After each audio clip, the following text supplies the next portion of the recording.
On y go? On y go. Voilà. Alors bonjour à tous, bienvenue sur Let's Talk Diff, c'est Bambouni. Et aujourd'hui, j'ai un invité spécial. Qui dit invité spécial dit discipline spéciale aussi. C'est un étudiant en physiothérapie, passionné de neurologie et un athlète. Bienvenue Mathieu, a.k.a. Iron Mind. Merci à toi de me recevoir. Salut, ça va? Bah ça va super et toi? Ça va, tranquille, tranquille. Déjà, présente-toi pour celles et ceux qui ne te connaissent pas. Alors, j'ai 22 ans, je suis étudiant en physiothérapie à l'école de l'UNEX, D'accord. actuellement en quatrième année, et je suis sur le côté triathlète, donc amateur. Je fais des courses et assez récemment, même si dans le passé je faisais déjà du triathlon, j'avais fait une coupure et j'avais fait d'autres sports, Mhm. mais j'ai décidé de me remettre dedans parce que par mes stages en physiothérapie à l'école de l'UNEX, j'avais un petit peu un attrait qui s'est développé autour de la neurologie. D'accord. Et j'ai décidé de créer un projet qui s'appelle Iron Mind et qui tourne autour de l'entraide que je peux faire pour des associations qui soutiennent des patients ou des personnes qui sont atteintes de pathologies neurologiques Mhm. incapacitantes, donc que ce soit physique ou mentale, et qui viennent, on va dire, que ce soit dans l'organisation d'événements sociaux ou alors dans des soutiens financiers, porter de l'aide à ces personnes-là. Et j'aime, on va dire, me concentrer là-dessus, me concentrer sur l'aide que je peux, à mon niveau, Mhm. Mhm. fournir pour ces personnes-là, ces associations-là. Et je le fais via un projet sportif. D'accord, d'accord. Bah, on va développer tout ça tranquillement, on a le Ouais, temps. pas de souci. Déjà, ces passions, euh, comment ça t'est venu de te lancer dans ça, dans tout ce qui est déjà la physiothérapie, la neurologie et tout ça? Comment ça t'est venu de te lancer dans ces systèmes-là? Alors, la physiothérapie, c'est quelque chose que j'ai toujours eu un attrait parce que quand j'étais plus jeune, je faisais beaucoup de sport Mhm. et donc je me blessais aussi souvent parce que je suis hyper laxe. Donc, pour ceux qui connaissent pas, c'est une hypermobilité. Donc, mes ligaments, ils sont un petit peu plus souples D'accord. et ils me portent un petit peu plus à risque de me blesser, par exemple des entorses de cheville. C'est ce que j'avais le plus souvent. Donc j'étais souvent amené chez le physiothérapeute ou le kinésithérapeute. Et donc je me suis un petit peu intéressé à la profession Mhm. et je me suis dit, ah bah ça pourrait être pas mal. Au final, en 4 ans d'études, ça me plaît toujours et j'ai fait pas mal de stages. À l'UNEX, on fait des stages où on essaie de brosser tous les domaines. Donc D'accord. on a le domaine cardio-respiratoire, le domaine musculo-squelettique et la neurologie. La neurologie, c'est vraiment le domaine qui m'a le plus plu, Mhm. à la fois pour les cours théoriques, parce que j'ai eu un super prof qui m'a D'accord. fait vraiment, qui m'a poussé à aller chercher, on va dire, la complexité qu'est la neurologie, et surtout les patients que j'ai eu en stage. Ok, ok. Ça, c'est vraiment quelque chose qui était très enrichissant parce que sur le côté personnel et sur le côté professionnel, dans le sens où, parce que les pathologies dans le neurologique sont très incapacitantes, Mhm. le recul que ces patients ont sur la vie me permet, on va dire, pour moi, c'est inspirant de les regarder, se battre tous les jours, Ok. et aussi de se développer, de ne pas abandonner. Tous les jours, c'est un défi. Se lever, c'est un défi. Boire, c'est un défi pour certains. Même parler, c'est un défi. Alors Mhm. que pour nous, c'est automatique. D'accord. Mais déjà que tu parles sur la neurologie, c'est quoi exactement les problèmes neurologiques? Ou c'est quoi en fait, dans quoi consiste en fait la neurologie? Alors le spectre, il est très large. Ça peut partir d'un AVC, donc un arrêt vasculaire cérébral, D'accord. ou un accident vasculaire cérébral. Et donc ça, c'est le plus commun, ce qu'on retrouve que ce soit en hôpital ou en clinique. Et après, il y a la sclérose en plaques aussi. Donc Mhm. c'est toutes deux des pathologies qu'on retrouve assez souvent et qui sont assez incapacitantes. Et dans le cadre de la sclérose en plaques, par exemple, le diagnostic, lorsqu'il est établi, peut toucher des personnes très jeunes en général. Donc D'accord, d'accord. la marge, on va dire, d'incidence, donc les personnes qui sont touchées le plus Mhm. sont les jeunes, de 20 à 30 ans. Donc c'est ça qui est des fois un petit peu touchant, c'est de traiter des personnes qui ont des maladies ou des pathologies qui sont très euh, incontrôlables dans le cadre de la sclérose en plaques, où la D'accord. progression, on ne sait pas si du jour au lendemain, la personne elle va faire une rechute. Donc une rechute, c'est tout simplement lorsque d'autres symptômes vont être intégrés à la présentation clinique Mhm, du mhm, patient. mhm. Et donc ça, c'est quelque chose d'aléatoire qui ne peut pas être contrôlé. Et donc c'est tout le temps pour ces personnes-là Des hauts et des bas. des hauts et des bas. Et Mhm, c'est quelque chose que à l'heure d'aujourd'hui, on n'arrive pas encore à traiter. mhm. On peut seulement le gérer, et donc ça se fait par la physiothérapie et par un travail interdisciplinaire avec d'autres professionnels, médecins, ergothérapeutes, etc. etc. Et donc ces personnes-là, c'est difficile parce que euh, elles sont jeunes pour la plupart, D'accord, d'accord. et elles doivent essayer de pallier avec cette pathologie qui est incontrôlable et dont on ne sait pas ce que l'avenir nous réserve, Mhm, mhm. et tout en gérant, on va dire, leur vie professionnelle, parce que la plupart du temps, c'est pas des personnes qui sont à la retraite ou qui sont déjà bien avancées dans la vie.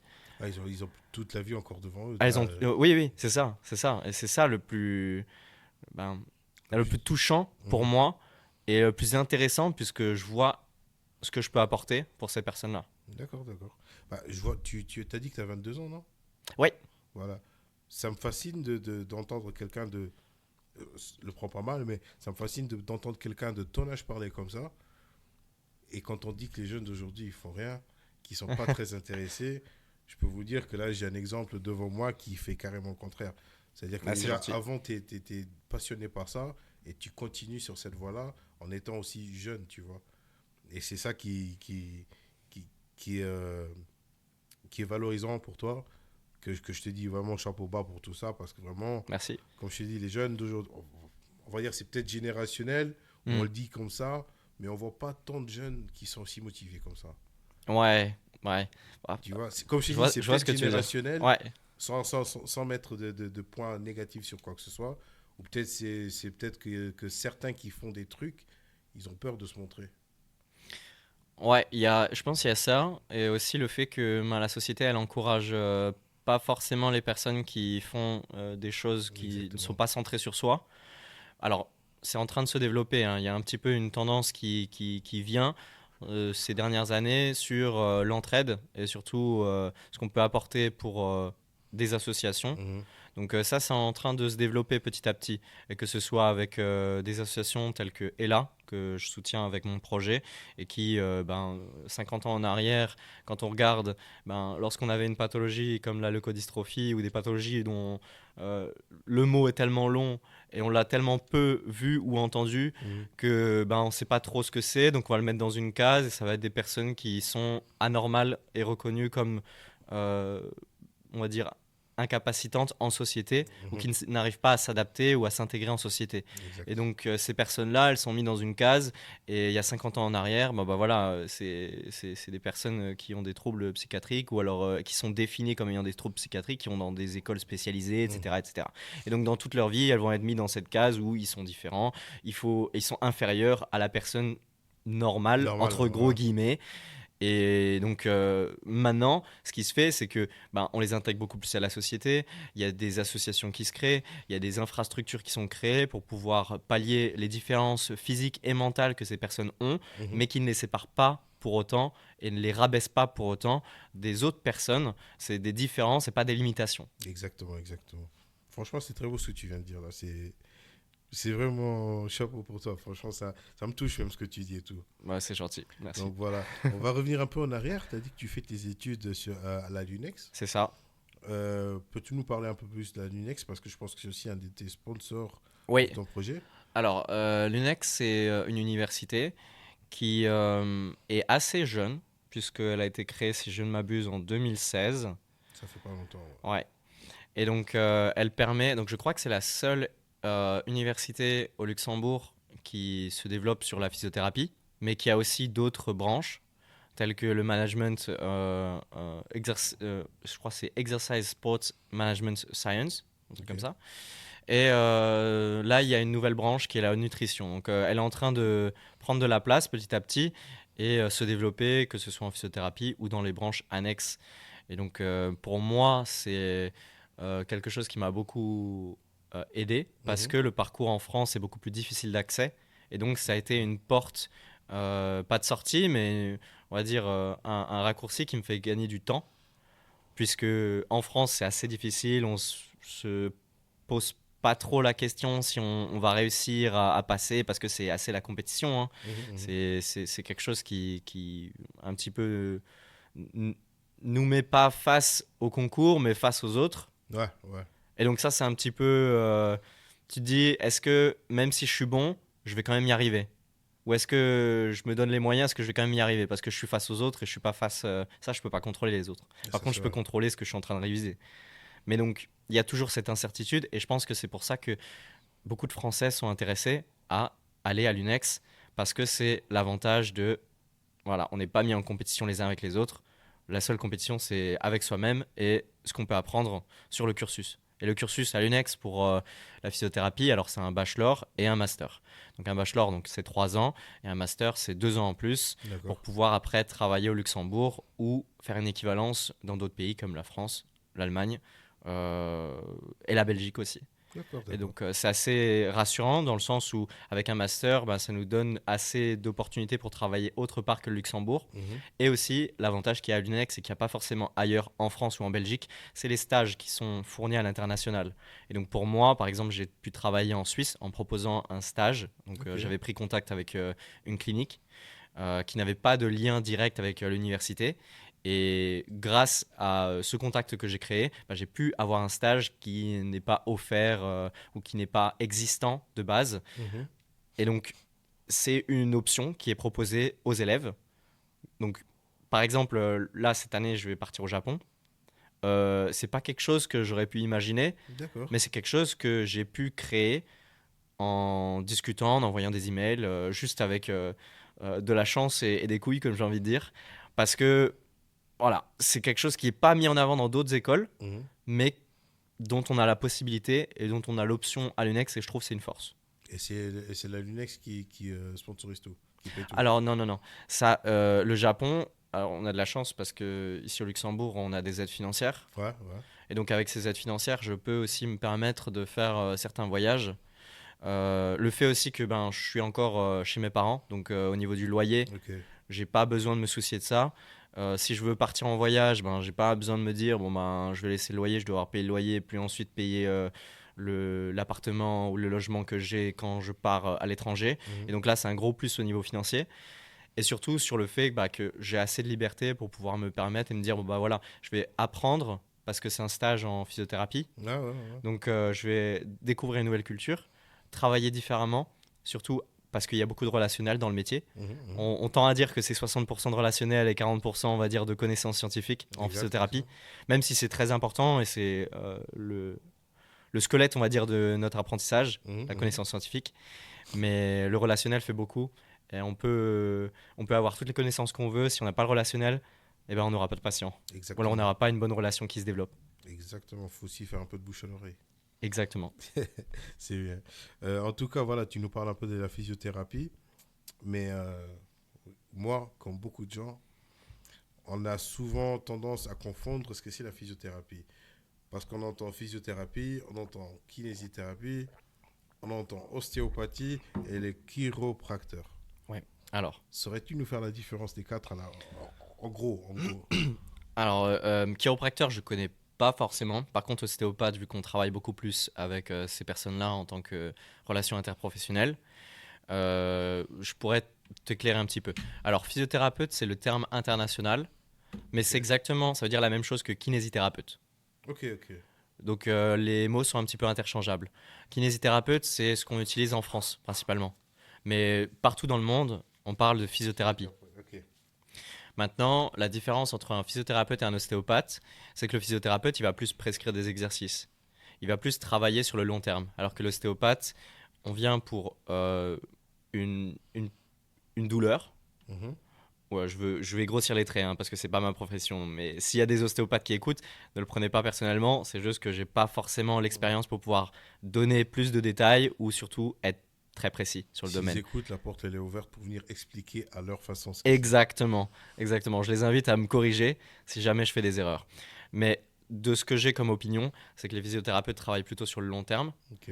travaillent sur des traitements et basent un petit peu plus leur raisonnement sur des recherches scientifiques. Alors, je dis pas que les ostéopathes ne le font pas, Mhm. je dis juste que c'est plus reconnu comme étant une profession qui se base sur le domaine scientifique. Et donc, ces traitements doivent être prouvés pour pouvoir se protéger aussi en tant que professionnel, si jamais il y a des effets secondaires ou si il y a des choses qu'on ne peut pas contrôler, des risques ou des blessures de la part du patient. Si le Exact. patient veut porter plainte, par exemple, on doit justifier notre manœuvre d'approche Mhm. par le fait qu'on a utilisé des traitements qui sont prouvés scientifiquement et qui sont, on va dire, définis comme sûrs.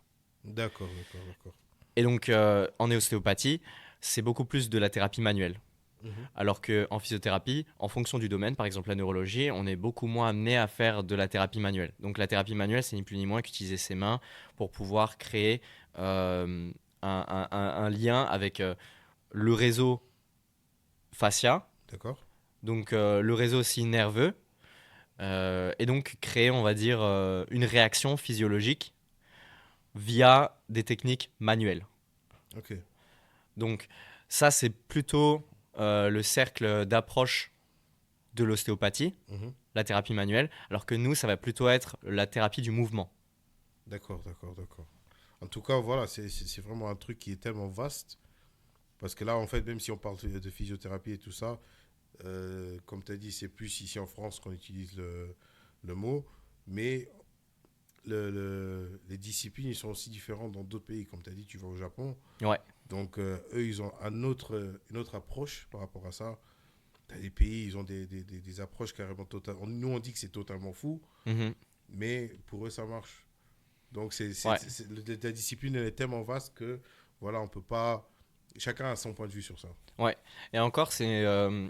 Alors, la physiothérapie ou la kinésithérapie, c'est une profession qui est assez jeune, on va dire, puisque, en fait, elle s'est créée par la Première et Deuxième Guerre mondiale. Ok. Les amputés, c'était notre job, on va dire, de les rééduquer pour les réinsérer dans la société. Mhm. Donc, ça a démarré, on va dire, dans le domaine musculo-squelettique. Puis après, ça a réussi on va dire, évoluer vers d'autres domaines. Et c'est quelque chose qu'on retrouve dans les pays qui sont très développés. Mhm. Donc on a la chance au Luxembourg, en France, d'avoir pu mettre l'accent sur divers domaines, comme le domaine cardio-respiratoire, D'accord.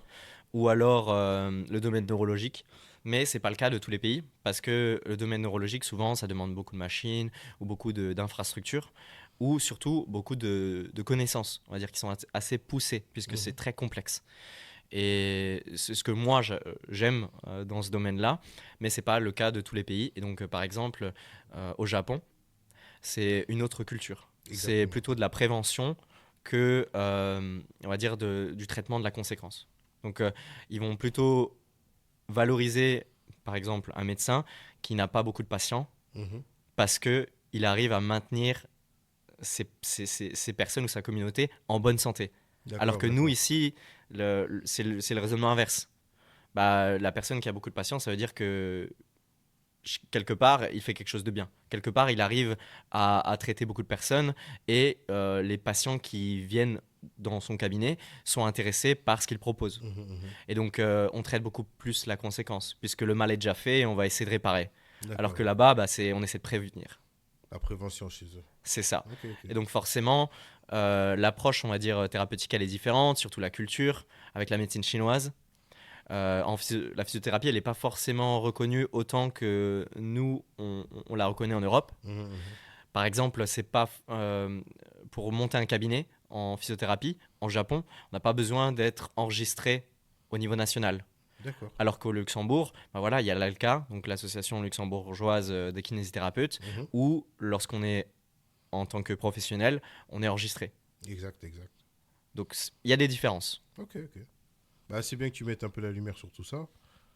Même si on est encore assez tôt, il est quoi? Il est à peine 10h30 et tu nous sors des mots assez compliqués, mais voilà. Si jamais c'est trop compliqué, n'hésite pas à me le dire, comme ça je peux un petit peu plus simplifier. Si moi j'arrive à le comprendre, je pense que les autres ils arrivent à le comprendre Ah, aussi. ok, pas de souci. Mais voilà, c'est des mots quoi, qui sont pas communs. Ouais, Si t'es pas dans le milieu ou si t'écoutes pas trop ce qui se passe dans le monde, c'est pas des mots qui sont communs. ouais, Donc voilà, on est aussi ici pour apprendre. ouais, Donc, vraiment, je suis vraiment content pour toi, pour ce que tu fais, la passion que tu as pour ça, parce que ça se voit même de la façon dont tu parles, tu es vraiment passionné par ça. Et voilà, j'espère que ça, ton stage, il va bien y aller, il va bien se passer, pardon. Ouais, ouais, Et merci. que même que tu réussis ton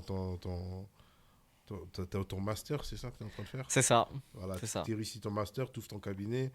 Si tu as besoin d'un patient, je suis là. Bah, vu que j'ai un attrait vers la neurologie, j'espère pas t'avoir comme patient. À ce moment, comme ça, non, espérons pas. Mais au cas où, on ne sait jamais, j'ai déjà un physiothérapeute. Un physiothérapeute, c'est comme Ouais, ça? c'est ça. Ça Moi, marche. je te le souhaite pas, mais je serais ravi de t'avoir. Écoute, la vie, elle va tellement vite, on ne sait jamais ce qui se passe demain. Ouais, ouais, C'est c'est ça le ça. truc. C'est ça. Bref, revenons dans des points un peu plus positifs. Euh, Tu as aussi parlé que tu es un sportif triathlète. Oui. Tu peux nous parler de cet amour-là et en quoi consiste en fait ce sport? Alors, bah, pour situer, je viens d'une famille qui est assez sportive. Et D'accord? donc, mon père faisait du triathlon. Moi, j'étais beaucoup plus petit, je devais avoir 8 ans. Je le regardais faire les courses. J'allais, je l'accompagnais parce que souvent les week-ends, c'était un petit peu des vacances. On allait sur les sites de courses.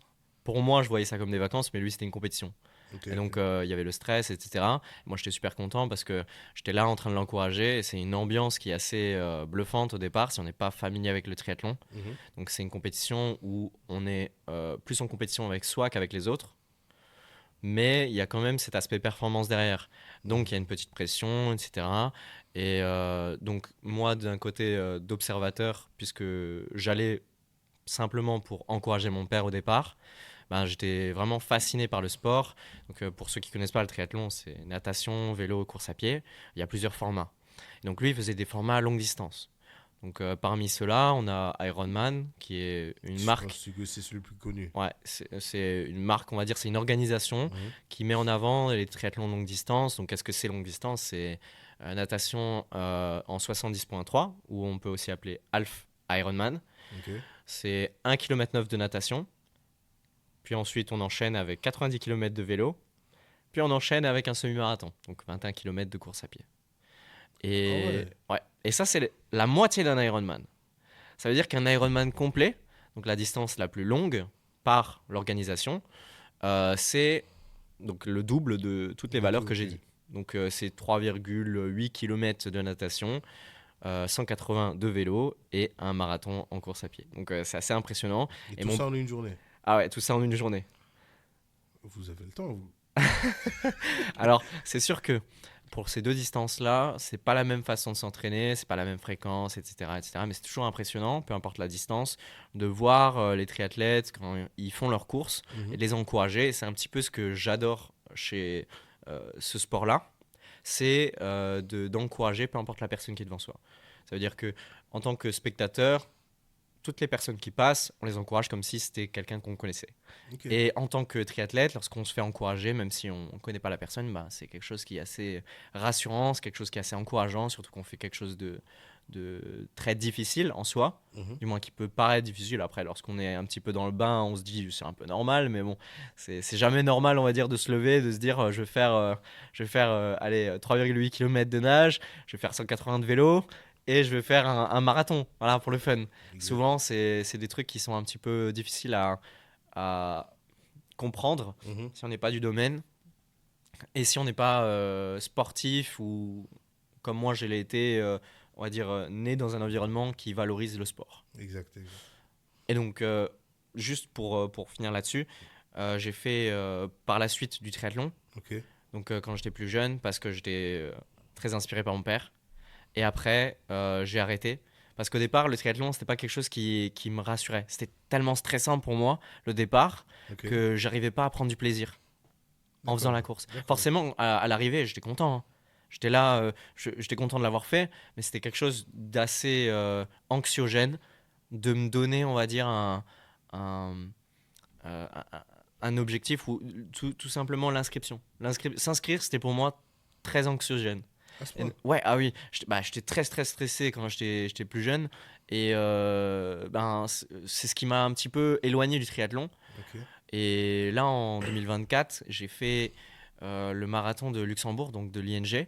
ING, ouais, ouais. Et ça m'a redonné envie, on va dire, de mettre dans la longue distance et dans le triathlon. Ok. Et donc c'est comme ça un petit peu que j'ai essayé de mettre en place quelque chose pour que ce soit pas simplement moi qui fais du triathlon, moi qui fais une course, mais qui fasse une course pour les autres. Et D'accord, donc d'accord. avec tout ce projet humanitaire derrière. Voilà, ça, on va revenir vers la fin d'en parler. On va rester juste maintenant un peu plus sur le triathlon. Euh, Quelle est ta discipline préférée des trois? T'as la natation, t'as dit, t'as le cyclisme et t'as la course à pied. Il y a une des trois qui t'intéresse le plus quand même. Moi Ou c'est la qui peut- natation. La natation. Ouais.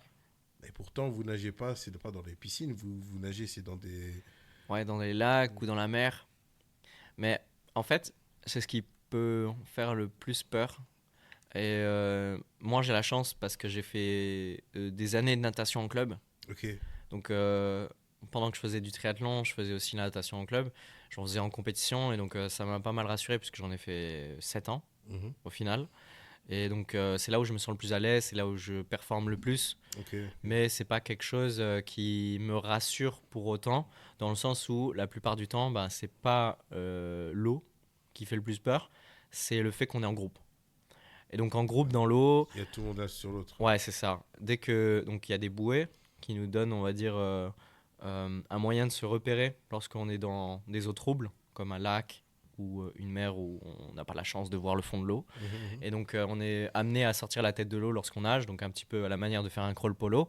Et donc juste pour repérer la bouée qui est au loin, qui nous donne le repère pour faire demi-tour ou alors faire un virage. Et donc D'accord. les virages, c'est là où il y a le plus de stress Ok. qu'on peut avoir parce qu'on est tous à vouloir essayer de coller le plus possible la bouée pour faire la moindre distance possible. Mais donc si tout le monde fait ça, ça veut dire qu'on se prend des coups de coude dans la tête, on se fait couler ou alors il y a des gens qui tirent les chevilles pour pouvoir tricher, on va dire, et passer ou te désavantager vu que tu es devant. Tu parles d'un vécu là. Ah ouais, bah oui, quand on est jeune, c'est pas parce qu'on est jeune qu'il y a forcément un petit peu moins de contraintes ou de peur, etc. Parce que dans les courses, souvent, Un on, adversaire est un adversaire. bah, en fait, on est tous un petit peu en train de se jauger, surtout dans la natation. Parce Ok. qu'il y en a qui partent vite pour essayer de distancer ou alors d'être tranquille en natation. Et t'as ceux qui se réservent un petit peu, vu que le vélo, souvent, c'est là où on fait le plus de différence. Ok. Et donc, en natation, tu as ceux aussi qui nagent bien, donc qui vont se mettre directement devant. Mhm. Tu as ceux qui se mettent plutôt à droite, plutôt à gauche, parce qu'ils anticipent le fait que la bouée elle est plutôt à droite ou plutôt à gauche, pour prendre de la distance, se séparer du groupe. Mais lorsqu'on fait des courses, comme moi j'en ai fait quand j'étais plus jeune, c'est-à-dire on partait tous en mass start, on appelle. Donc Ok. on part tous en même temps. Il y a soit un tir qu'on entend ou alors un signal et puis on part tous en même temps. Alors que maintenant, sur les formats Ironman, l'organisation elle met en place des systèmes de vagues. Donc on est 10 à partir par vague, toutes les 30 secondes, Ok. toutes les Ok. minutes, Ok. etc. Et donc comme ça nous permet de ne pas partir tous en groupe, de ne pas se faire écraser, on va dire, dès le Il y a moins départ. de rassemblement Et quand ouais, c'est ça. Et donc c'est un peu comme un marathon ou un semi-marathon, c'est-à-dire que tu as des estimations de temps Mhm. avec bah, des lièvres. Bon, t'as pas des lièvres dans l'eau, mais tu as des personnes qui vont du coup estimer le temps qu'ils vont faire la natation et se mettre dans différents groupes pour Ok. pouvoir mieux se loger et pas se retrouver avec des gens qui nagent trop vite et du coup qui te dépassent et te donnent des coups, etc. Ok. Ou te trouver dans un groupe qui est trop rapide pour toi. Et donc c'est toi qui te fais dépasser, c'est toi qui te fais Non, je rouler comprends. dessus un petit peu. Non, je comprends. Bah, vraiment, c'est une discipline qui est aussi assez spéciale aussi. Je pense que même dans les JO, il y a aussi le triathlon, c'est comme ça. Oui, c'est ça, c'est ça. Ouais, Donc, c'est le format olympique, donc c'est assez rapide pour que ce soit plus facile à regarder, plus intéressant aussi, ok. parce que les formats longs, bon, voilà, en 70.3, les pros ils font en dessous de 4 heures, ce qui est super rapide. C'est Euh, très rapide tout ça. ouais, ouais. Et ici, en format olympique, c'est pratiquement la moitié en termes de distance d'un Alpha Ironman. Ok. Donc c'est, je crois, alors je vais peut-être dire des bêtises, c'est 1,5 km de natation, 40 km de vélo et on finit avec un 10 km en course à pied. Alors je me suis peut-être trompé un petit peu sur les distances, mais Non, non, ceux qui veulent, ils veulent bien globalement... faire des recherches pour voir, pour être Ah oui, sûr. c'est ça, hein, c'est ça. Je suis pas là pour pour dire que je connais tout, hein. Mais juste, voilà. Donc ça, Toi, c'est on te assez dit, rapide. tu fais ça, autant de kilomètres comme ça, c'est bon, j'y vais. Ouais. Mais Ouais, c'est là que ouais, c'est intense aussi, hein. C'est ouais. que c'est un sprint de A à Z. Exactement, exactement. Bah déjà que tu parles comme ça, à quoi ressemble une semaine d'entraînement pour toi? Ça dépend de la période. Parce que on fait jamais la même chose en fonction du temps qui nous reste avant la course Mhm. ou notre objectif. Donc pour moi, dans le cas où j'ai des courses préparatoires, donc j'ai des courses qui vont un petit peu me rassurer et qui vont m'entraîner au niveau des transitions, parce que D'accord. c'est aussi important, c'est lorsqu'on passe de natation au vélo, et ben on a certaines choses à faire attention, avoir la nutrition sur le vélo, ne pas oublier voilà, le casque, on doit le mettre au bon endroit, etc. Sinon on peut avoir des pénalités. Ah, même ça. Ouais, il y a donc dans le format Ironman ou 70.3, eh ben, on a des choses à ne pas faire. Par exemple, balancer nos affaires dans notre zone de transition. Donc là, on a toutes nos affaires, n'importe comment, ou on a des sachets, par exemple. Ouais, Donc ouais. première transition, un autre sachet pour la deuxième transition. Donc première, c'est natation vélo, et la deuxième, c'est vélo course à pied.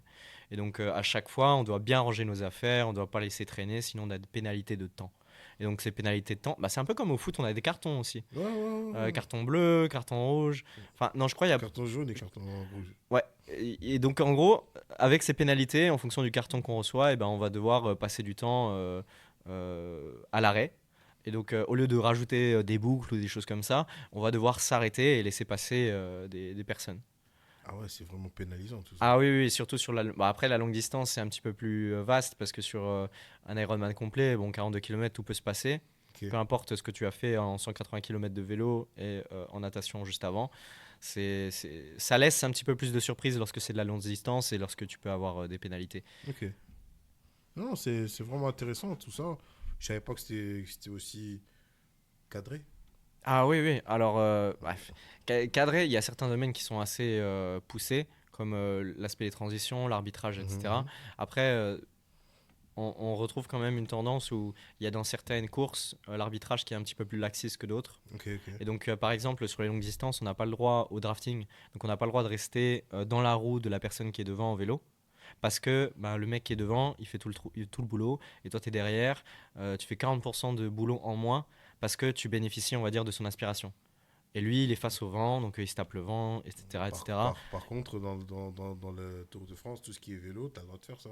Oui, on a le droit de faire ça. Mais c'est d'ailleurs un aspect stratégique parce que c'est plutôt un travail en équipe. Et donc Voilà, là, la voilà. dynamique, elle n'est pas la même. Alors que bah, en triathlon, c'est un petit peu un travail individuel. Il n'y a pas forcément de travail d'équipe, à moins qu'on retrouve, par exemple, dans les formats olympiques, donc qu'on retrouve à la télé. Mhm. Ici, c'est des équipes parce que c'est le niveau international.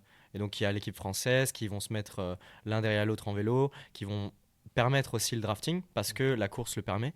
Et donc, c'est les courtes distances, on va dire, qui permettent le drafting, alors que les longues distances ne le permettent pas. D'accord, d'accord. Et c'est d'ailleurs pour ça que en format olympique, c'est plus prenant parce que c'est un petit peu comme le Tour de France, comme tu as dit. Mhm. Donc, il y a des dépassements, il y a des accélérations, il y a des sprints, etc. Et c'est un peu un groupe qui est tout le temps l'un derrière l'autre.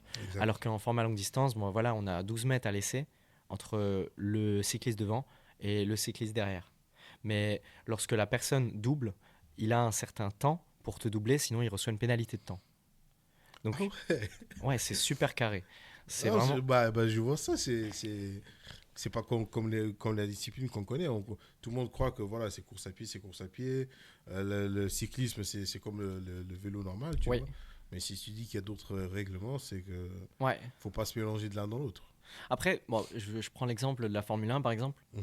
Il y a beaucoup de règles qui se créent au fil des années pour que, on va dire, les constructeurs, ils sont pas là à désavantager toutes les autres écuries parce qu'ils ont plus de budget, etc. Et Exact. ben là, c'est en train de ce qui se met en place avec le format Ironman, donc le format longue distance Mhm, de la mhm. marque. Et ce qu'ils mettent en place, c'est voilà, ce vélo-là de triathlon, il est avantagé parce qu'il a beaucoup plus de place qu'il peut mettre pour la nutrition, etc., qui est très important dans les formats longue distance, Ok. dans le vélo. C'est-à-dire qu'il y a des petits emplacements où tu peux faire passer un tube dans le cadre pour avoir de l'eau qui passe et tu n'as pas besoin de sortir de ta position aérodynamique. Ok, ok. Parce que lorsque tu sors, on va dire, tu es plus exposé au vent et donc tu perds du Tu temps et refreines, l'énergie. voilà. Et donc de cette façon, avec ce matériel-là, avec ce vélo-là, tu es plus performant. Au vent, tu es moins exposé et donc ça te permet d'économiser beaucoup plus d'énergie et Mhm. de faire gagner beaucoup plus de temps face à quelqu'un qui n'a pas forcément les moyens de s'acheter un vélo triathlon.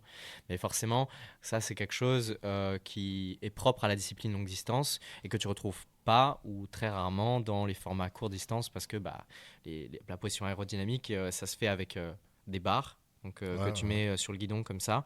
Et à moins de voir par exemple le chrono sur le Tour de France où tu vois souvent, ils ont la position avec le casque un petit peu qui est un peu drôle, souvent, qui est Qui fait. profilé, Ouais, tête de ouais, mouche comme ouais, ça. ouais, ouais. Et ben ça, c'est à peu près ce que tu peux retrouver dans les formats longue distance triathlon en termes de vélo, en termes d'équipement, etc. Mais donc ça revient à un certain prix. Et donc là, il y a un écart qui se crée entre ceux qui peuvent se le permettre et ceux qui ne peuvent pas se le permettre. Et donc là, c'est assez dominé par le coût financier. D'accord, là, alors là, là, il y a une différence. Parce que je pense que les autres, ils doivent avoir un certain. euh, on va dire les autres disciplines, comme tu parles Formule 1 et Tour de France, tout Ouais, ça. Tu dois avoir une certaine réglementation sur ton véhicule, on va dire ça comme ça. ouais, Par contre, là, dans le triathlon, c'est celui qui a le plus d'argent, il peut se le permettre plus que celui qui a moins d'argent. ouais, Donc, mais il y a quand même des règles pour essayer de rebalancer tout ça. ok. Par exemple, jusqu'à... Alors, Le truc on- le plus banal qui te vient en tête, parce que je pense que. en fait, dans le passé, on était autorisé à mettre des gourdes dans notre maillot D'accord. pour pouvoir avoir le plus possible d'eau ou alors de nutrition pendant la course. Parce que quand on fait son 80 km, on doit avoir le plus de bouteilles possible pour pouvoir s'hydrater Mhm. et retarder, on va dire, la fatigue musculaire pour ensuite être frais toujours sur le marathon qui va suivre. D'accord. Et donc, l'athlète qui a le plus de gourdes sur son vélo ou d'emplacement pour mettre ses gourdes, eh ben, il est gagnant. Il est avantageux. Ouais, il est avantagé parce qu'il aura beaucoup plus de facilité à mettre de la puissance ou avoir encore plus d'énergie après parce il est bien alimenté. Il a suivi Mhm. son plan, etc., nutrition. Et donc, on était autorisé avant de mettre les gourdes ici, de les caler, on va dire, dans l'interstice avec le zip Ok, ouais, ouais. pour pouvoir, si jamais on n'a plus de gourdes sur le vélo, parce que ça arrive qu'on vide et qu'on rate, on va dire, les stations, on peut récupérer des gourdes, et ben, il peut en prendre une là, et au niveau aérodynamique, vu qu'il est dans cette position, bah, ça le pénalise pas face au vent. Exactement. Et donc, il a juste à dézipper, hop, il prend sa gourde, etc. Et ça a été banni récemment. Ok. Et donc, ces choses-là, des fois, on comprend pas trop. Et par exemple, il y a des règles d'arbitrage où on avait une pénalité de 5 minutes sur les formats longue distance si jamais on faisait du drafting. Et Mhm. maintenant, c'est rétrogradé à 2 minutes, il me semble. Ok, ok. Et donc, on se pose la question pourquoi? Puisque le drafting, on va dire, c'est quelque chose qui est un petit peu rageant dans la communauté des triathlètes parce que ceux qui travaillent, ceux qui mettent les entraînements et tout derrière, ils n'ont pas envie de se faire doubler sur la course à pied par un mec qui lui suçait la roue pendant 90 bornes. Ah, je comprends, Toi, je tu es comprends, je devant, comprends. tu fournis un effort pour tenir je sais pas moi, du 40 km/h, tu as des bonnes jambes. Et le mec derrière, il tient aussi du 40 km/h, mais il a beaucoup moins des bonnes jambes que toi. Et il fait beaucoup moins d'efforts, donc il aura beaucoup plus d'énergie que toi lorsqu'il va Mais passer c'est la course à pied. stratégique.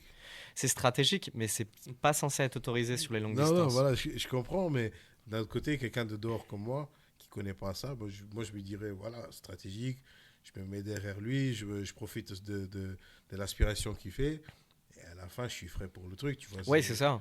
C'est ça. C'est logique, c'est une compétition, en fait, si tu vas comme ça. C'est Mais ça. après, si tu dis qu'il y a d'autres règlements qu'on peut pas faire ça, je me dis, ah ouais, c'est quand même plus carré que qu'on le pense, hein. En fait, parce que le triathlon, c'est un petit peu défini par des règles et qui évoluent un petit peu avec le temps. Mais ces règles, elles sont vraiment là pour poser un cadre et pour éviter que tout le monde puisse faire n'importe quoi. Et Ok. tout le monde puisse se donner des libertés. Et dans le cas des longues distances, je vois pas l'intérêt de faire le même format qu'un Tour de France, c'est-à-dire voilà, on fait 180 bornes, on est tous en groupe. Et donc là, on perd le côté individuel de j'ai travaillé, Mhm. j'ai fait mes entraînements et le fruit de mon travail, ils se mettent que parce que je réalise sur le jour de course. et pas parce que je suce la roue du mec qui est devant. Exact, exact. Donc c'est un petit peu individuel et c'est ça aussi qui est très important dans le triathlon et ce qui représente un petit peu la communauté, c'est le respect. Le respect du travail que chacun met dans ses entraînements et que chacun, on va dire, observe, puisque on se sait en triathlon. Ok. Lorsqu'on fait un Ironman, peu importe notre niveau, on sait ce que ça implique en tant que sacrifice de temps, d'argent, et donc on doit respecter ces règles pour Mhm. respecter, on va dire, le travail de chacun. D'accord, d'accord. Bah, très, très. Merci, bah, merci déjà pour toutes ces explications. Moi, je suis déjà en train de m'imaginer des trucs. Là, je me dis, ok, wow. Mais en tout cas, vraiment, c'est chapeau à toi pour tout ça. Merci. Et aurais-tu des conseils pour quelqu'un qui aimerait se lancer dans le triathlon? Euh, Ne pas penser qu'il faut de l'argent pour commencer, D'accord. parce que un vélo, peu importe le niveau, tu peux commencer dans le triathlon. Oui, je veux bien. Ouais, pas de On souci. se met un peu d'eau là parce que la voix elle commence à devenir sèche. Pas de souci. S'il te plaît. Merci. Tout ça pour dire que c'est du live et c'est pas coupé. Exact. Non, mais on peut penser que ben, forcément, en fonction de la course, on va dépenser déjà de Mhm. l'argent. Par exemple, pour un format Ironman complet, on est déjà à 700 euros, voire plus, juste pour l'inscription. Ah ouais. Donc, ça décourage pas mal. Mais c'est pas parce que on n'a pas les moyens pour l'instant de se lancer dans ces courses-là qu'on peut pas faire des courses qui sont un petit peu plus courtes et qui peuvent aussi nous rôder un petit peu plus pour se lancer après dans des défis un petit peu plus grands, un petit peu plus longs. Je sais qu'il y a beaucoup d'attrait pour les longues distances parce que c'est ce qu'on voit le plus ou alors ce qui transparaît un peu en termes de tendance. Exact. Dans le sport, on a banalisé, je trouve, le fait d'accomplir un marathon. Mhm, Beaucoup mhm. de gens sont capables de le faire ou alors le mettre en avant sur les réseaux sociaux. Et on pense que ben voilà, c'est normal de faire un marathon alors que c'est déjà un accomplissement en soi et que la plupart des gens ne peuvent pas ou ne s'imaginent pas capables de le faire. Alors Exact, être exact. capable de le faire ou le réaliser tout simplement en dépit du temps qu'on fait, je trouve que c'est déjà un accomplissement en soi. Et donc il y a un petit peu cette mode qui tend vers la longue distance et Mhm. vers l'accomplissement de choses qui paraissent impossibles. Je parle du trail, je parle Mathieu Blanchard là, qui a fait aussi je crois un trail qui est très réputé pour être difficile et euh, au niveau des conditions météorologiques, il a fait un trail, je crois, en Islande ou dans les pays nordiques où il a fait Ouais, un truc toute le une plus distance. froid là. Ouais, c'est ça, Ouais, c'est ouais, ça. j'avais entendu. Alors je l'ai vu et je me suis dit, mais purée, c'est un petit peu l'apologie de la recherche du défi. Mhm. Et c'est quelque chose qui transparaît beaucoup dans notre génération et ce que moi je trouve assez inspirant, mais qui devrait pas devenir une banalité. Ça devrait pas être quelque chose bon, bah, voilà, qu'on dit bon, bah, c'est normal, moi j'ai fait un Ironman hier. Pour les professionnels, je veux bien comprendre parce que c'est leur métier. Mais après, ça devrait pas être quelque chose qui doit être pas félicité ou pas encouragé, mais qui devrait rester comme un exploit. Peu Exact. importe notre capacité physique, qu'on ait deux jambes, deux bras, ou qu'on soit amputé des deux jambes et qu'on fasse un Ironman, et ben, dans les deux cas, je trouve ça c'est encourageant, je trouve que c'est un exploit. Mhm. Forcément, ça inspire beaucoup plus lorsqu'on a des incapacités physiques qui euh, nous mettent un petit peu en désavantage par rapport à des personnes qui sont totalement autonomes, etc. Et je trouve que c'est encore plus inspirant pour les personnes autonomes de se dépasser, Mhm. mais ça ne devrait pas être quelque chose qui doit être perçu comme normal ou... Non, non, moi je trouve que c'est un exploit parce que il y a pas longtemps, j'ai vu un article d'un mec qui a fait le triathlon, si je me trompe pas, avec son frère qui est amputé, c'est quelque chose comme ça. Oui, je crois que Ouais, ouais, je l'ai je crois que entendu. c'est son frère qui était amputé, il a fait tout le truc en portant son frère. Ouais, Après, avec le vélo, il a poussé son frère en même temps et tout ça. ouais, Là, son frère a toujours voulu participer et suite à un accident ou quoi que ce soit, ouais, il ouais. pouvait plus le faire, donc il a fait le truc à sa place. Donc c'est plutôt, moi je trouve ça que c'est vraiment un exploit ou quelque chose Ouais, où tu dis voilà, chapeau que tu as fait ça. ouais, ouais. D'autres, ils vont pousser ça dans l'extrême. Ouais, c'est clair. Donc chacun a son truc, mais vraiment c'est un truc, déjà tu fais ce genre de sport-là, pour moi chapeau, enfin c'est pas mon truc, mais pour moi c'est chapeau vraiment Il y pour a, il ceux y a qui un peu font ça. un côté sadique, hein, parce que je pense que C'est le toi qui l'as dépassement... dit. Ouais, mais je le dis et je le pense, même si je sais que c'est quelque chose que moi j'aime faire, mais il y a une tendance chez les triathlètes où on tend vers quelque chose qu'on n'arrive pas ou qui est difficile et on aime chercher le difficile. Parce que c'est un petit peu le but du sport, Exact. du triathlon, c'est faire quelque chose qu'on ne pense pas être atteignable ou c'est quelque chose un petit peu comme le marathon où on se dit bon la distance est-ce que je vais y arriver, il y a du doute qui se met en place et c'est essayer de chercher nos limites Mhm. et dans cette zone là de recherche il y a un petit peu un côté qui nous pousse vers voilà je vais me faire mal mais je vais prendre du plaisir. Sadique. Exact. Sadique.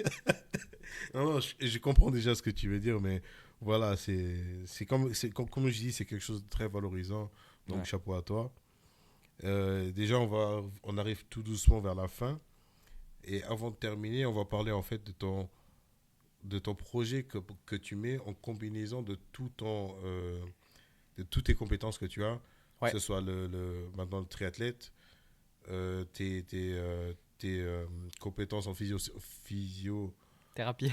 Ah, j'arrive pas à sortir le Tu mot. peux dire kinésithérapie, c'est plus facile. Ah, mais t'as dit physiothérapeute, on reste sur physiothérapie. Pas de souci. Voilà, dans la physiothérapie, tu as mis tout ça en valeur pour aider les associations, notamment avec ton projet Iron Mind. Ouais. Voilà. Peux-tu nous en parler un peu plus sur ce projet déjà? Et pourquoi faire ce chemin-là de mettre ton corps, en fait, certains mettent leur corps pour la science, toi tu mets ton corps pour aider les associations. Euh, je voulais pas faire une course pour faire une course. Voilà. J'avais pas D'accord. envie de me retrouver à la fin avec un trou dans mon compte bancaire et juste la satisfaction de se dépasser personnellement. Ok. Alors je sais que c'est important pour beaucoup de se lancer des défis, pour se prouver des choses personnellement, ou Mhm. prouver des choses à d'autres personnes. Moi, je veux prouver qu'avec ce défi-là, on puisse donner un accès et donner de l'espoir à des personnes qui pensent que ce n'est pas possible de retrouver des capacités d'autonomie ou dans des cadres où on est vraiment face à des pathologies lourdes en Mhm. neurologie. Je me suis tendu plus vers la neurologie parce que c'est des personnes qui m'inspirent et que j'espère inspirer aussi par ce projet. Et donc c'est plutôt moi qui essaie de leur rendre l'appareil Mhm. parce que quand j'étais en stage, j'ai beaucoup appris auprès d'eux, que ce soit personnellement et professionnellement, parce que D'accord. souvent ils ont beaucoup de recul sur la vie. Et c'est des choses que j'ai appris grâce à eux Mhm. et que j'espère transparaître dans mon projet. Donc c'est pour ça que c'est important pour moi d'aider, on va dire, des associations qui soutiennent des personnes qui ont des pathologies lourdes. Et donc parmi ce projet, on a beaucoup d'associations donc, qui vont être, on va dire, soutenus via des vidéos que je poste sur les réseaux sociaux, donc Instagram, etc. Et on Et peut te retrouver où? Voilà. alors sur Instagram, sur YouTube, sur TikTok aussi, Facebook, LinkedIn, etc. Donc voilà, principalement sur Instagram, puisque je mets toute ma préparation physique Ok. en avant. Je mets aussi des publications qui viennent à sensibiliser le grand public Mhm. Mhm. sur des pathologies qui sont un petit peu mises de côté ou alors qu'on n'entend pas beaucoup, comme la maladie de Charcot, comme les leucodystrophies. Alors, via des associations, on peut en entendre parler beaucoup plus, mais on ne sait pas forcément ce que c'est. Exact. Donc, je parle par exemple pour Ella. Donc, on a certainement entendu parler parce qu'en France, ça a beaucoup d'accent, ça a beaucoup de pouvoir, de levier, parce qu'il y a beaucoup de célébrités qui Exactement. Exact. soutiennent, comme Zidane par exemple. Ouais. Et donc, beaucoup d'ambassadeurs qui mettent en avant cette association.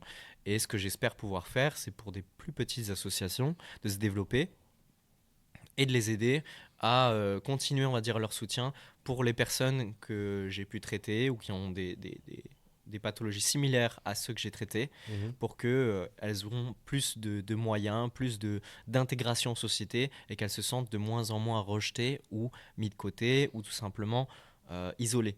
D'accord, d'accord. Et donc, je porte soutien donc, à Ella, comme j'ai dit, à l'association VIP, donc Ville Instant Présent, Mhm. qui est une association française à Illange et qui soutiennent des personnes qui ont la maladie de Charcot. Et donc, pour remettre un petit peu en contexte, pour ceux qui ne connaissent pas, la maladie de Charcot, c'est une pathologie qui a une progression fulgurante. Donc, D'accord, en d'accord. l'espace de 5 à 10 ans, on peut passer d'un état où on est complètement autonome à en chaise roulante, on ne peut plus bouger et on ne peut plus rien faire, on attend juste de mourir, puisque malheureusement, la maladie de Charcot, il n'y a pas de traitement qui est mis à disposition, du moins qui est encore euh, euh, qui est innové, enfin qui est mis en place Mhm, malheureusement. Et donc c'est simplement, on va dire, de la gestion des symptômes, donc d'où le traitement physiothérapeutique et interdisciplinaire avec un ergothérapeute qui va aménager la maison, etc., pour que on facilite de plus en plus l'accès et on essaie de pallier aux incapacités physiques que d'accord, la d'accord. pathologie peut accentuer au fil du temps. Et donc, ce qui est le plus impressionnant pour la maladie de Charcot, c'est que ça arrive très vite. On se retrouve dans une situation où on est très isolé parce que ben, quand on n'a plus l'usage de nos jambes, on va pas forcément avoir envie d'avoir le regard des autres qui se portent et qui peut, on va dire, nous rabaisser Ouais, ouais, je ou comprends. nous rappeler, ou tout simplement la pitié Mhm, qu'on peut ressentir. Et donc ces personnes-là, j'ai pas envie qu'ils aient ce message de la société et que la société soit plus tolérante pour pouvoir leur rendre accessible des activités sportives. Et donc c'est aussi pour ça que je choisis le triathlon, parce que dans l'image, c'est quelque chose qui est pénible, c'est quelque chose qui est vraiment... T'as pas forcément envie de donner 15 heures d'entraînement par semaine. T'as pas envie de donner à faire 180 bornes de vélo puis enchaîner avec un marathon. mhm, mhm. Et donc, pour moi, c'est un sens de se donner cette charge de travail pour des personnes, pour pouvoir inspirer à tenter des choses, D'accord. à faire du sport, à continuer à, à se connecter avec des personnes, peu importe leur incapacité Mhm, physique, mhm. et leur rappeler que ben, le sport, c'est aussi une façon de rencontrer des nouvelles personnes, Exactement. découvrir des nouvelles activités et se connecter un petit peu plus avec la société. Et donc, ces associations, et là, VIP, aussi ALSR qui soutient le syndrome de Rett. Qu'on avait ici déjà, shout out. Exactement. Donc je leur passe le bonjour. Et donc toutes ces associations, comme aussi TCAP Mhm, qui soutient des personnes handicapées, alors physiques et mentales, et ou mentales. Euh, et donc ces personnes-là, ils les encouragent à faire des triathlons par exemple, en les rendant plus accessifs, avec du matériel, donc des mhm, mhm. joëlettes, littéralement on va dire ce qui peut s'apparenter à des poussettes. Comme D'accord. ça, la personne qui fait la course à pied, il a la personne dans cette joëlette Mhm, mhm, ou cette mhm. poussette et il arrive à courir en poussant tout en gardant, on va dire, le côté de l'effort dans le triathlon et les rendre un petit peu plus actifs D'accord. dans ce sport, peu importe leur incapacité physique. Et donc, toutes ces associations-là, mon approche, c'est de leur donner de la publicité sur les réseaux sociaux via des vidéos, via des posts qui viennent, on va dire, expliquer un petit peu ce que c'est la maladie de Charcot, ce que c'est le syndrome de Rett. Et honnêtement, ce que j'espère pouvoir tendre avec ce projet, c'est le répliquer pas seulement sur une course, mais sur plusieurs. Et donc sur plusieurs années, c'est de créer peut-être une association avec d'autres personnes, créer un groupe de triathlètes qui Mhm. peuvent maximiser, on va dire, ces résultats et qui peuvent, on va dire, porter un petit peu plus le message que j'espère pouvoir transmettre à ces associations et aux personnes qui sont touchées par des maladies neurologiques, D'accord. c'est de ne pas se sentir limité. La différence, c'est une force, et c'est quelque chose on renforce un petit peu plus avec les années, Mhm. et qu'on essaie d'encourager avec ce projet-là. Et donc, ça commence avec ALSR, et là, VIP, mais j'espère pouvoir rassembler beaucoup plus d'associations pour pouvoir maximiser, on va dire, l'action que je peux avoir sur ces assos Mhm. et essayer de rendre ce projet le plus juste possible pour pouvoir changer un petit peu. Une fois que chacune des associations ont pu bénéficier à la fois de publicité sur les réseaux sociaux et médiatiques également, mais aussi augmenter et lever des fonds. Alors, c'est ce que je fais actuellement avec LSR, c'est ce que je fais avec toutes les autres associations. J'essaie de créer des cagnottes si les cagnottes ne sont pas encore mis en place dans les associations. Ou D'accord. alors, s'il y en a qui sont déjà existantes, je mets en avant ces cagnottes-là. Et le but, c'est que, pas seulement avec une course, mais avec plusieurs courses et avec les années, on puisse lever de plus en plus de fonds et faire connaître de plus en plus ces assos. Parce que la plupart du temps, ben, si on n'a pas quelqu'un qui a le syndrome de Rett, eh ben, on ne sait pas ce que c'est. On ne sait Exactement, pas ce c'est que c'est, exactement. on ne sait pas que ça existe. Euh, on n'en parle pas parce que c'est pas connu, parce que ça touche très peu de personnes. Exactement. C'est ça le truc, c'est ça le but de mettre en avant toutes ces associations-là. Et franchement, Le message, il est passé, je pense. Ce que tu veux passer. J'espère. Franchement, j'espère. Voilà. Je vais mettre ton lien aussi sous les commentaires. Comme ça, les gens, s'ils veulent te contacter, ils peuvent bien te contacter. Je pense que tu es ouvert à... Comme tu dis, c'est ton projet Ouais, pour avoir d'autres associations encore plus. ouais, c'est ça. Donc, voilà, quoi. Donc, on fait un appel à candidature. On fait ça comme ça. Ouais, un appel à candidature.